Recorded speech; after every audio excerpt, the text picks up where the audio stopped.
Hi friends, ഞാൻ അലഞ്ചൊക്കെ ചോദിച്ചു. കൂട്ടുകാർക്ക് അലഞ്ചൊക്കെ ഇന്ന് ഹരിത വിപ്ലവത്തെ കുറിച്ചും ധവള വിപ്ലവത്തെ കുറിച്ചുമാണ് പഠിക്കുന്നത്.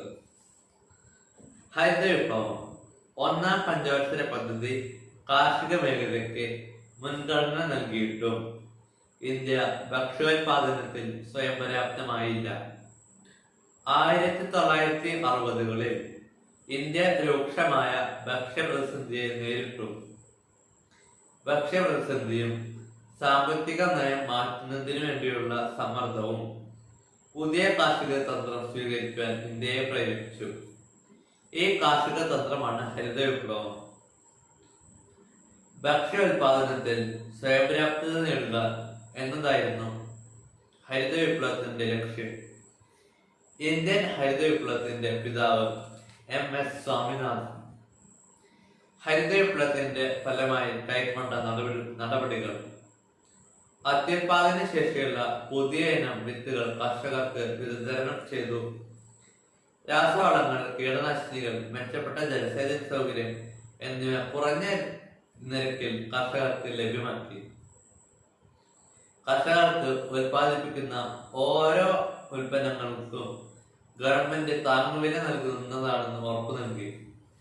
വിമർശനങ്ങൾ: ഹരിത വിപ്ലവത്തിന്റെ ഫലമായി രാജ്യത്ത് വൻ നേട്ടമുണ്ടാക്കിയ രണ്ട് വിഭാഗങ്ങൾ: ഭൂപ്രഭുക്കന്മാരും സമ്പന്ന കർഷകരും.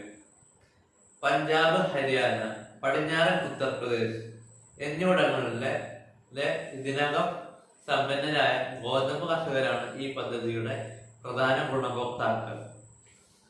ഒരു മധ്യവർഗത്തിന്റെ ഉയർച്ചയ്ക്ക് ഹരിത വിപ്ലവം സാക്ഷ്യം വഹിച്ചു. ഇടതുപക്ഷ സംഘടനകളുടെ വളർച്ചയ്ക്ക് കാരണമായി. ധവള വിപ്ലവം: ഇന്ത്യയുടെ പാൽക്കാരൻ എന്ന അപരനാമത്തിൽ അറിയപ്പെടുന്ന വർഗീസ് കുര്യനും ലിമിറ്റഡും ചേർന്ന ക്ഷീരോത്പാദന രംഗത്ത് നടത്തിയ മുന്നേറ്റമാണ് ധവള വിപ്ലവം. ഗുജറാത്തിലെ ആനന്ദ് ആസ്ഥാനമായുള്ള ക്ഷീര കർഷകരുടെ സഹകരണ പ്രസ്ഥാനമാണ് അമൂൽ. ഗ്രാമീണ വികസനവും ദാരിദ്ര്യ നിർമ്മാർജ്ജനവുമാണ് ഈ സംഘത്തിന്റെ കാതലായ ലക്ഷ്യം. കർഷകരുടെ സ്ഥിര വരുമാനം വർദ്ധിപ്പിച്ചു. കൂടുതൽ തൊഴിൽ അവസരങ്ങൾ സൃഷ്ടിച്ചു.